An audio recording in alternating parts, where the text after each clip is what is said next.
Dans ces résidences balanaises, se cacherait-il de grosses fortunes? C'est en tout cas ce que dit Le Point. Avec un revenu moyen de 630 000 €, les riches de Ballon-Miré, c'est-à-dire ceux qui gagnent plus de 97 000 € par an, détrônent largement ceux de Neuilly-sur-Seine, seulement 316 000 €. Ah, les pauvres. Alors Ballon, le nouveau Neuilly du coin, nous avons mené l'enquête. Il peut y avoir des gens qui ont des sous parce qu'il y a quand même des belles propriétés à Ballon. Je dirais c'est comme partout, mais il y a quand même des demeures assez importantes qui prouvent qu'il y a des gens qui ont un peu d'argent, quoi. Alors où est-ce qu'on les trouve les riches à Ballon? Ah bah alors là, je sais pas, je peux pas vous dire. Alors où se cachent les riches de Ballon-Miré? Dans le centre-ville? Sur les rives du lac Joué? Ou alors plus loin de la populace, dans les bois? Derrière les grilles de ce château? Ou au bout de ce chemin?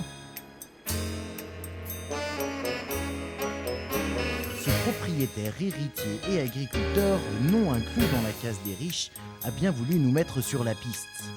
Je pense qu'il y a des personnes riches, je sais qu'il y a des gens qui ont des moyens, puisqu'ils habitent des propriétés, et dont certains en ont hérité, d'autres viennent de les acquérir. On a un voisin qui est soi-disant milliardaire polonais, qui a acheté le château de Boirenaud à côté.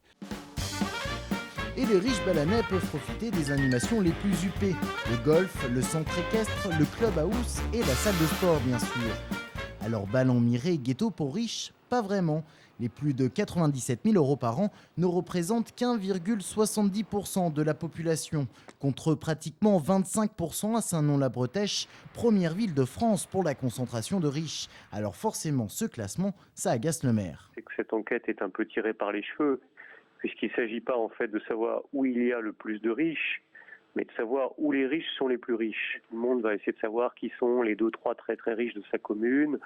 On va spéculer là-dessus. Pour vous mettre sur la piste, il y a bien de belles demeures du 19e siècle dans les bois de Ballon. Celles-ci ont été construites par les bourgeois tourangeaux pour leurs vacances.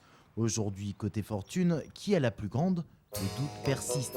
Mais finalement, est-ce que ça vaut bien le coup de le savoir?